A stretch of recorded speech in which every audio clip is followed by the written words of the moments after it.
What's going on, everybody? Josh Engleman here for Stokastic.com, back again with my NBA DFS contenders on DraftKings for Friday, November 11th. Now be sure to hit that like button, subscribe to the channel, and hit the notification bell so you know when everything goes live. Follow me on Twitter at Josh Engleman. Let me know in the comment section who your favorite plays are. And then don't forget to go sign up at BetMGM. They are the sponsor of this video. Link in the description. Sign up. You got to be new to BetMGM. You got to be in a legal betting state. But if you sign up using that link, follow all of the instructions, you're going to get up to a $1,000 risk-free bet along with 2 free months of Stokastic Plus Platinum. You will not find a better deal elsewhere. Just getting behind our paywall for 2 months. What a benefit. Plus the free bet.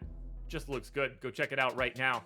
As we round out the bottom of my top 10, Dillon Brooks, Darius Garland, Anthony Davis, Evan Mobley, and Julius Randle on the outside looking in. Who will be my favorites? My top 5 plays for today? It's time to find out. First up at number 5, I'm going to Jalen Brown. He's shooting guard, small forward eligible.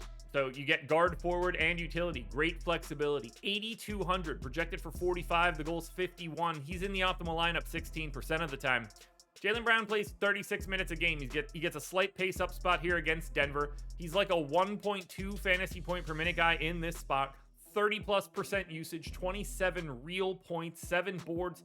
Doesn't get a lot of assists. That's just not Jalen Brown's game, but he does project for 3 plus a stock and a half. This is a flexibility thing. One, he's like $2,000 cheaper than Jason Tatum. He's just easier to roster, but shooting guard, small forward, guard forward, utility, that's what I'm looking for out of 30% usage guys that play 36 minutes. Next up at number 4, we're going Malik Monk. Point guard, shooting guard eligible, 4,500. Projected for 27, 32.5. He's in the optimal lineup 16% of the time. Revenge narrative alert against the Lakers, but pace up spot. They gained 2.8 possessions over their average. There's no LeBron on the opposite side. We've seen Monk's minutes climb pretty dramatically over the past 3 games. I gave him 27 minutes here. It's a fantasy point per minute guy. 22% usage, 14 points, 4 boards, 4 assists, and a stock for Monk.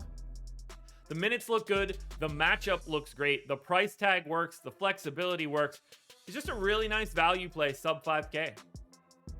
Once again, I'm going back to Anthony Edwards, shooting guard, small forward eligible. So again, shooting guard, small forward, guard forward, utility. So much flexibility here. 7,500, projected for 39. The goal's 47. He's in the optimal lineup 16% of the time. 36 minutes here for Edwards, as per usual. A little over a fantasy point per minute. Slight pace up spot, but it's more just fast in general. Taking on a Memphis team that they have a little bit of a rapport with from last year's playoffs. 26% usage for Edwards this season. That's what I've got in for this game. A little over 22 real points, 6 boards, 3.5 assists, and 2 stocks.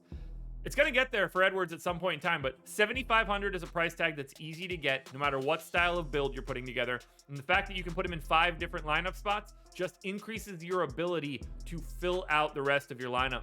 Once again, I like Anthony Edwards. We're taking a little bit of a step up in tier here. I'm going Tre Jones, point guard eligible, 5,600, projected for 33, goals just 38. He's in the optimal lineup 19% of the time. He's playing 32 minutes as the starting point guard for the Spurs. He's around a fantasy point per minute guy, and the Spurs appear to be concentrating their rotation. 19% usage for Jones, 13.5 real points, 5 boards, 6.5 assists. That's a really nice stat line. Means he can sort of go off in a couple different ways. 1.5 stocks, but it's a lot of steals, so if he can get himself in a passing lane, that'd be great. He's taking on a Milwaukee team that's without their best 3 players at a minimum.